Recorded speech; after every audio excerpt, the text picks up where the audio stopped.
നമസ്കാരം. ഇന്നലെ അമ്മ സംഘടനയിലുണ്ടായ കുറച്ച് കാര്യങ്ങളെക്കുറിച്ച്, വലിയ കാര്യങ്ങളെക്കുറിച്ച് ചെറിയൊരു വീഡിയോ ഇട്ടിരുന്നു. എനിക്കറിയാം ആ ഒരു വീഡിയോ കൊണ്ട് അവസാനിക്കത്തില്ല. കാര്യം ഇനിയും പ്രശ്നങ്ങൾ ഉണ്ടായിക്കൊണ്ടേയിരിക്കും. എന്തൊക്കെയാണ് പൊട്ടിത്തെറിക്കുള്ള മൂലകാരണമെന്ന് നമുക്ക് സത്യം പറഞ്ഞാൽ ഇതുവരെ കൂടുതൽ വ്യക്തമായിട്ടില്ല. എനിക്ക് തോന്നുന്നു ഇതിലും വലിയ കാര്യങ്ങളൊക്കെ ഇനി വരാൻ കിടക്കുന്നേ ഉള്ളൂ. നമ്മൾ അറിഞ്ഞതും കേട്ടതും ഒന്നും ആയിക്കത്തില്ല. അതിലും വലിയ വലിയ കാര്യങ്ങൾ എന്തായാലും അമ്മ സംഘടനയിൽ ഉണ്ടായിട്ടുണ്ടാവും. അത് സാമ്പത്തികപരമായിട്ടാണെങ്കിലും ഇതുപോലെ തന്നെ വ്യക്തിഹത്യ നടത്തുന്ന കാര്യങ്ങളാണെങ്കിൽ തന്നെയും അത് ഇനിയും പുറത്ത് വരാൻ കിടക്കുന്നതേ ഉള്ളൂ. എന്തൊക്കെയാണെന്ന് കാണുമ്പോൾ നമ്മൾ തന്നെ നമ്മൾ താരങ്ങൾ എന്ന് പറഞ്ഞ് തലയിലേറ്റി വെച്ചിരിക്കുന്ന ആളുകൾ എന്താണെന്ന് നമുക്ക് ചിലപ്പം വിശ്വസിക്കാൻ പോലും പറ്റാത്ത രീതിയിലത്തെ കാര്യങ്ങളായിരിക്കും ചിലപ്പോൾ ഇനി വരാൻ പോകുന്നത്.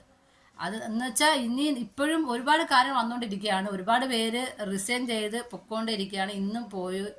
അപ്പം ഇനിയും നമുക്ക് വരാൻ കിടക്കുന്നേ ഉള്ളൂ, അവസാനിക്കുന്നില്ല എന്നാണ് എനിക്ക് തോന്നുന്നത്. ഇപ്പം നമ്മുടെ ലക്ഷ്മിപ്രിയ ആണല്ലോ ഈ ഒരു ഇത്രയും നാണക്കേടുണ്ടാക്കിയ ഒരു വ്യക്തി. ഇപ്പോഴത്തെ പ്രശ്നത്തിൽ ഇത്രയധികം നാണക്കേടുണ്ടാക്കിയ വ്യക്തി അത് ലക്ഷ്മിപ്രിയ തന്നെയാണ്.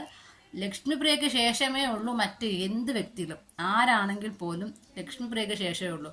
കാര്യം എത്രത്തോളം മോശമായി സംസാരിക്കാമോ, എത്രത്തോളം ആളുകളോട് പുച്ഛത്തിൽ സംസാരിക്കാമോ, നമ്മൾ ബിഗ് ബോസ് കണ്ടതാണ്. എന്തൊക്കെയാണ് ലക്ഷ്മിപ്രിയയുടെ സംസാര രീതി, എങ്ങനെയാണ് ഒരാളോട് സംസാരിക്കുമ്പോൾ ഉള്ള ലക്ഷ്മിപ്രിയയുടെ ആ ഒരു ഭാവങ്ങൾ, പുച്ഛം കാണുന്ന ഭാവങ്ങൾ ഒക്കെ നമ്മൾ കണ്ടുള്ളതാണ്. നല്ല രീതിയിലുള്ള സംസാരം വളരെ കുറവ് മാത്രമാണ് നമ്മൾ കണ്ടത്. അതുപോലെ തന്നെയാണ് അവർ ജീവിതത്തിലും അത് തന്നെയാണ് നമ്മുടെ ബേബി ഹൗസിനകത്ത് കണ്ടത്. അപ്പോൾ അതുപോലെ തന്നെ ലക്ഷ്മിപ്രിയയുടെ ഒരു പോസ്റ്റ് ഉണ്ടായിരുന്നു. പോസ്റ്റ് എന്ന് പറഞ്ഞാൽ എഴുതിയ ആക്കും അറിയില്ല എന്താ എഴുതിയെന്ന്, വായിക്കുന്ന നമുക്ക് മനസ്സിലാകുന്നില്ല. ലാസ്റ്റ് എഴുതിയ ആള് തന്നെ അത് റീറൈറ്റ് ചെയ്യേണ്ടി വന്നു. ഞാൻ ഉദ്ദേശിച്ചത് അത് അങ്ങനല്ല കേട്ടോ, ഇത് ഇങ്ങനെയാണ് എന്ന് പറഞ്ഞുകൊണ്ട് അടുത്തൊരു പോസ്റ്റും കൂടെ ആയിട്ട് വരേണ്ടി വന്നു. അപ്പം ആ പോസ്റ്റിൽ 2 വ്യക്തിയുടെ കാര്യം പറഞ്ഞു. അത് വായിച്ചപ്പോൾ നമുക്ക് ലാലേട്ടനാണോ നമ്മുടെ മമ്മൂക്കയാണോ അത് വേറെ വല്ലവരാണോ എന്നൊക്കെ തോന്നിപ്പോയി. പക്ഷെ അവരൊന്നും അല്ല ഉദ്ദേശിച്ചത്. അത് ആലപ്പി അഷറഫിനെയും അതുപോലെ തന്നെ ശാന്തിവിള ദിനേശ് എന്ന് പറഞ്ഞ വ്യക്തി ഉണ്ടല്ലോ, അവർ 2 പേരെയാണ് പറഞ്ഞത്. അപ്പൊ അവരിപ്പോ എന്തായാലും അടുത്തൊരു തെളിവുകളും ഒക്കെ ആയിട്ട് വന്നിട്ടുണ്ട്. നമ്മുടെ ഈ പറഞ്ഞ ആലപ്പി അഷറഫ്, ശാന്തിവിള ദിനേശനും പറയുന്നുണ്ട്. ഇതിനു മുമ്പ് ഇവര് ലക്ഷ്മിപ്രിയയെ കുറിച്ച് വീഡിയോ ചെയ്തിട്ടുണ്ട്. ഇപ്പൊ ഈ ആലപ്പി അഷറഫ് എന്ന് പറഞ്ഞ വ്യക്തി പറയുന്നത് ഏതോ ഒരു കേസൊക്കെ ഉണ്ട്, വലിയൊരു കേസാണ്, അതിന്റെ ഒരു പൂർണ്ണ രൂപവും ഒക്കെ ആയിട്ട് വലിയൊരു വീഡിയോ ആയിട്ട് വരാം എന്നൊക്കെയാണ് പറഞ്ഞിരിക്കുന്നത്. എനിക്ക് തോന്നുന്നു ലക്ഷ്മിപ്രിയ ഈ നാറിയതൊന്നും അല്ല, ഇനിയും നാറാൻ കിടക്കുന്നതേ ഉള്ളൂ. നമുക്ക് നോക്കാം എന്താണ് ലക്ഷ്മിപ്രിയയുടെ ആ നാറ്റ കേസ് എന്നൊക്കെ കണ്ടു തന്നെ അറിയാം. ഓരോ ദിവസവും ഓരോ പുതിയ കഥയായിട്ട് ഒരുപാട്. ഇവർക്കൊക്കെ ഇതിനും വേണ്ടി നാറ്റക്കഥകളുണ്ടോ എനിക്കറിയത്തില്ല. എന്തായാലും നമുക്ക് ഇതൊന്ന് കേട്ടു നോക്കാം. അതെ, ഈ ഭരണസമിതി രാജിവെച്ചൊഴിയാനുള്ള കാരണങ്ങളെക്കുറിച്ച് സത്യസന്ധമായി നമുക്കൊന്ന് വിശകലനം ചെയ്യാം. അമ്മയെന്ന പരിശുദ്ധമായ പാലിൽ ഒരു തുള്ളി വിഷം വീണതാണ് ഇതിനെല്ലാം കാരണം. വേണ്ടിടത്തും വേണ്ടാത്തിടത്തും കയറി യാതൊരു വിവരവുമില്ലാതെ വാചക കസർത്ത് നടത്തുന്ന, കഴുത്തിന് ചുറ്റും നാവുള്ള നടിയെന്ന് സ്വയം അവകാശപ്പെടുന്ന ഒരമ്മ സ്ത്രീ സംഘടനയിൽ കടന്നുകൂടിയതാണ് ഈ ഭരണസമിതിയുടെ സർവനാശത്തിന് വഴിവെച്ചത്. ഒരു നടിയെന്ന് വിശേഷിപ്പിക്കത്തക്ക രീതി മലയാള സിനിമയിൽ യാതൊരു അടയാളപ്പെടുത്തലുകളും അവർ നടത്തിയിട്ടില്ല. വർഷങ്ങളായി സിനിമയിലൊന്ന് മുഖം കാണിക്കാൻ കൂടി കഴിഞ്ഞിട്ടില്ല. ഏതെങ്കിലും സംവിധായകർ വിളിച്ച് സിനിമയിലൊന്ന് മുഖം കാണിക്കാൻ അവസരം കൊടുത്താൽ ആ സംവിധായകനെ പിന്നെ അവരുടെ ശത്രുവായി കാണും. ഇനി ഏതെങ്കിലും ഒരു പ്രോഗ്രാമിന് വിളിച്ചാൽ ആ പ്രോഗ്രാം സംഘടിപ്പിച്ചാൽ അവരുടെ ശത്രുവായി മാറും. പിന്നീട് അവരെ കുറിച്ച് ഇല്ലാക്കഥയും പൊല്ലാക്കഥയും കെട്ടുകഥകളും ചമച്ച് അയാളെ ഇല്ലാതാക്കാനുള്ള പദ്ധതികൾ ആസൂത്രണം ചെയ്ത് അഴിച്ചുവിടും. വാ തുറന്നാൽ ക്ലോസറ്റ് പോലും നാണിച്ചു പോകും. നീ പറഞ്ഞൊക്കെ ആരെ കുറിച്ചാണെന്ന് പ്രത്യേകിച്ച് പറയേണ്ട ആവശ്യമില്ല. കമന്റ് ബോക്സ് മൊത്തം ആളുടെ പേരുണ്ട്. ഞാൻ മാത്രമല്ല, നാട്ടിലുള്ള എല്ലാവരും പറയുന്നുണ്ട്. അത്രയ്ക്കും ആൾക്ക് മനസ്സിലായി ആരെക്കുറിച്ചാണ്. പേര് പോലും എടുത്ത് പറഞ്ഞിട്ടില്ല. പക്ഷെ ഈ വ്യക്തിയുടെ സ്വഭാവങ്ങൾ എടുത്ത് പറയുമ്പോൾ തന്നെ മനസ്സിലാകും അത് ആരെക്കുറിച്ചാണ്. ഇത് മാത്രമല്ല, വലിയ കേസുകളും ഉണ്ടെന്നാണ് പറയുന്നത്. അതുകൊണ്ട് നമുക്ക് കേട്ടു നോക്കാം. വിഷവിത്തിനെ തിരിച്ചറിയാതെ പോയതാണ് ഇവർക്ക് പറ്റിയ വലിയ പരാജയം. വാക്കുകൾ കൊണ്ട് പാര പണിയുന്നതും ആക്ഷേപിക്കുന്നതും മാത്രമല്ല, അടിസ്ഥാനപരമായി ഒരു ക്രിമിനൽ സ്വഭാവക്കാരി കൂടിയാണ് ഇവർ. പണം തട്ടിപ്പ് കേസ് മാത്രമല്ല, സിനിമയിൽ അധികമാർക്കും അറിയാത്ത എന്നാൽ കോടതിയുമായി ബന്ധപ്പെട്ട പല വക്കീലന്മാർക്കും അറിയാവുന്ന കൽക്കട്ടയിൽ വെച്ച് നടന്ന ഒരു വലിയ സംഭവ കഥയുണ്ട്. ആ നീണ്ട കഥ പിന്നീട് ഒരു എപ്പിസോഡിൽ ഞാൻ തെളിവ് സഹിതം നിങ്ങളുമായി പങ്കുവെക്കാം. അതുകൊണ്ട് കൂടിയാണ് നടിയെന്ന് അവകാശപ്പെടുന്ന ഈ തള്ള ഒരു ബോൺ ക്രിമിനൽ കൂടിയാണെന്ന് ഞാൻ പറഞ്ഞത്. കാര്യസാധ്യത്തിന് വേണ്ടി എന്തുടായ്പും കാണിക്കുന്ന ഒരു മുതുതള്ളയാണിവർ. തള്ളൽ പ്രസ്ഥാനത്തിന്റെ ഉപജ്ഞാതാവാണ് ഈ അവതാരം. ആറാം തമ്പുരാനിലെ മോഹൻലാലിന്റെ ഡയലോഗ് കടമെടുത്താൽ നടിയെന്ന് വിളിച്ച അതേ നാവ് കൊണ്ട് തന്നെ ചെറ്റേ എന്ന് വിളിപ്പിക്കുന്നതിൽ മനസ്താപമുണ്ട്.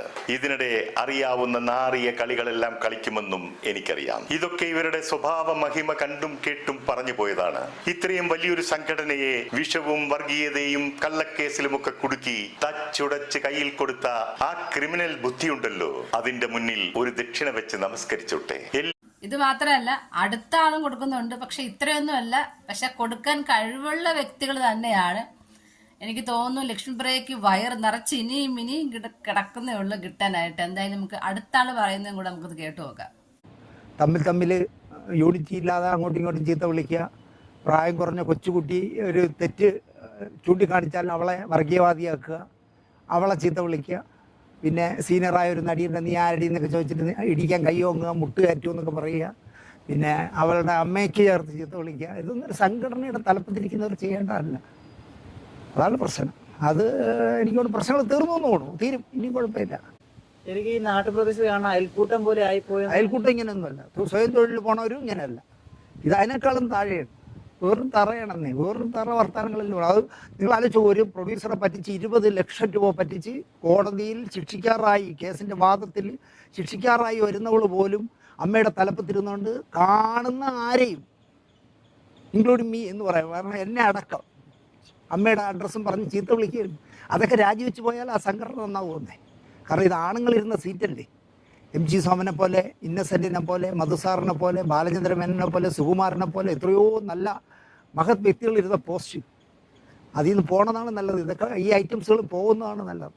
അത് ചിലപ്പോൾ അതുകൂടെ ഇനിയിപ്പോൾ അമ്മ നന്നാവാൻ സാധ്യതയുണ്ട്. കണ്ടില്ലേ, എല്ലാവർക്കും ലക്ഷ്മിപ്രിയയെ കുറിച്ചാണ് പറയാനുള്ളത്. ആ ഒരു അമ്മ സംഘടനയില് ഒരുപാട് പ്രശ്നങ്ങൾ ഉണ്ടായിട്ടുണ്ട്. പക്ഷെ പ്രശ്നങ്ങളുടെ മൂല കാരണം ലക്ഷ്മിപ്രിയയാണ് എന്ന് തന്നെയാണ് എല്ലാരും പറയുന്നത്. ഇത് കാണുന്ന സാധാരണ ആളുകൾക്കും തോന്നുന്നത് അത് തന്നെയാണ്. ബിഗ് ബോസിൽ എന്തെല്ലാമാണ് കാണിച്ചു കൂട്ടിയത്, അത് തന്നെയൊക്കെ തന്നെ പുറത്തും കാണിക്കുന്നത്. പിന്നെ എനിക്കിപ്പോ ഈ ശാന്തിവിള ദിനേശൻ എന്ന് പറഞ്ഞ ഈ ഒരു വ്യക്തി പറഞ്ഞതിൽ ഒരു അഭിപ്രായ വ്യത്യാസം എന്ന് പറയുന്നത്, ആണുങ്ങൾ ഇരുന്ന സീറ്റ് എന്ന് പറയുമ്പോൾ ശരിയാണ്, നല്ല രീതിയിൽ നടന്നുകൊണ്ട് പോയ ഒരു സംഘടനയാണ്. സ്ത്രീകൾ കയറി അലമ്പാക്കി എന്ന് ശരിയാണ്. പക്ഷെ എല്ലാ സ്ഥലങ്ങളിലും അങ്ങനൊന്നും അല്ല. എത്രയോ നല്ല നല്ല സ്ഥലങ്ങളിൽ സ്ത്രീകൾ മുന്നിട്ട് നിന്ന് ആ ഒരു കാര്യം മുന്നോട്ട് നല്ല രീതിയിൽ കൊണ്ടുപോകുന്നു. പക്ഷെ ഇവിടെ എന്ന് പറഞ്ഞാൽ ഇവർക്ക് എന്താ പറയുക, താൻ നല്ലതാണെന്ന് മാത്രം എല്ലാവരും പറയണം.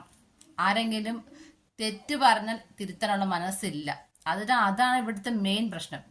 പിന്നെ കുറെ ആൾക്കാർ കൂടെ നിന്നുകൊണ്ട് മതം പറയുക, രാഷ്ട്രീയം പറയുക. രാഷ്ട്രീയം എന്നൊക്കെ പറയുന്നത് ഓരോരുത്തർ എന്താ പറയുക, വ്യക്തിപരമായ കാര്യങ്ങളാണ്. മതം എന്ന് പറയുന്നതും അവർക്ക് ഇഷ്ടമുള്ള ഇതൊക്കെ എല്ലാം വ്യക്തിപരമായ കാര്യങ്ങളാണ്. അതൊരു സംഘടന അകത്തേക്ക് കൊണ്ടുവരുമ്പോൾ ഒരുപാട് പ്രശ്നം ഉണ്ടാവും. ഇപ്പൊ ഒരു അമ്പലത്തിൽ നിന്ന് പൈസ വാങ്ങിച്ചാണ് ഏറ്റവും വലിയ പ്രശ്നം ഉണ്ടായതല്ലേ. അങ്ങനെ ഒരു കാര്യം ചെയ്യേണ്ട കാര്യമേ ഇല്ല. ആ ഒരു കാര്യത്തിൽ അൻസിബയോട് ഒപ്പം തന്നെയാണ്. കാര്യം എന്ന് പറഞ്ഞാൽ ഇന്ന് അമ്പലം, നാളെ ഏതെങ്കിലും പള്ളി, അതുപോലെ തന്നെ ഏതെങ്കിലും പല പല മതം സംഘടനകൾ. പിന്നെ അതൊക്കെ ഒരു വർഗീയതയിലേക്ക് പോകും. എന്തിനാണ്? അപ്പൊ ആദ്യമേ ആ കുട്ടി പറഞ്ഞ് കേട്ടിരുന്നെങ്കിൽ നല്ലൊരു കാര്യം. ഇത്രയും മുതിർന്ന ആളിലുണ്ടായിട്ട് അതിൽ ഇത്രയും പ്രായം കുറഞ്ഞൊരു വ്യക്തി പറഞ്ഞപ്പോൾ അത് അംഗീകരിക്കാമായിരുന്നു. പക്ഷെ അത് ചെയ്തില്ല. അവിടെ ഇവർക്ക് ഈഗോ ഹേർട്ട് ചെയ്തു. അവർക്ക് അങ്ങനെ പറയേണ്ട ആവശ്യമില്ല എന്നൊക്കെ പറഞ്ഞുകൊണ്ട് സീനിയോറിറ്റി നോക്കി എന്തിനാ പറയുന്നത്, പിന്നെ മതം നോക്കിക്കൊണ്ട് അത് അങ്ങനെ ഉദ്ദേശമായിരിക്കും. എന്തിനാണ് അങ്ങനെയൊക്കെ ചിന്തിച്ചിട്ട്? അതിൻ്റെ ഒരു ആവശ്യമില്ല. ഇതുവരെ ഒരു മതത്തിന്റെ കാര്യത്തിന് അവിടെ ഒരു ഇതില്ലായിരുന്നു. ഇന്നത് വന്നെങ്കിൽ എടുത്ത തീരുമാനം തെറ്റിപ്പോയത് കൊണ്ടാണ് അങ്ങനെ വന്നത്. ശ്വേതാ മേനോൻ അത് ചിന്തിച്ചിരുന്നെങ്കിൽ ഈ ഒരു പ്രശ്നം ഉണ്ടാകത്തതേ ഇല്ലായിരുന്നു. മാത്രമല്ല, ശ്വേതാ മേനോൻ വിചാരിച്ചെങ്കിൽ അവിടെ ഉണ്ടായ പല പ്രശ്നങ്ങളും അവിടെ വെച്ച് തന്നെ തീർക്കാമായിരുന്നു. പക്ഷെ അതുണ്ടായില്ല. അതാണ് ശ്വേതാ മേനോന്റെ കയ്യിൽ നിന്ന് എന്ന ഏറ്റവും വലിയ തെറ്റ്. നമുക്ക് നോക്കാം ഇനി എന്തൊക്കെയാണ് കേൾക്കാൻ കിടക്കുന്നത് എന്ന്. എന്തായാലും ആലപ്പി അഷ്റഫും നമ്മുടെ ശാന്തിവിള ദിനേശിനൊന്നും അടങ്ങിയിരിക്കില്ല. അവരുടെ കയ്യിൽ ഒരുപാട് തെളിവുകളുണ്ട്. എല്ലാമായിട്ട് വരും. നമുക്ക് നോക്കാം എന്താകുമെന്ന്.